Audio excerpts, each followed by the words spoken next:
बिस्मिल्लाहिर्रहमानिर्रहीम। आज तीसरा दिन है बारिश के बाद और मुतासरा इलाके में फिक्सड यहाँ खाना तकसीम कर रही। अल्हम्दुलिल्लाह फिक्सड की इस्तिताअत बढ़ती जा रही है। फिक्सड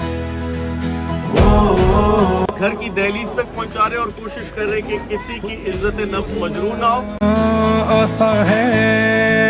यहाँ के लोकल्स हमारे साथ मौजूद जो हमें अपडेट दे रहे हैं कि एक खानदान में कितने अफराद हैं, उसी हिसाब से उनको खाना दिया जा रहा है। पका पकाया फिक्सड के किचन में तैयार हुआ और यहाँ लेकर आए और पका पकाया दे रहे, क्योंकि इनके किचन वगैरह सब मुतासिर हो गए।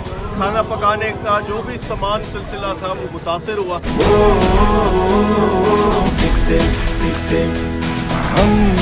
ये लियारी नदी के साथ मच्छर कॉलोनी की आबादी है। घर, अंदर का सामान, फर्नीचर, फ्रिज, किचन का सामान, लोगों के नगद पैसे या जो जेवरात थे सब मुतासिर हुए। लोग अपने बच्चों को लेकर जान बचा कर निकले।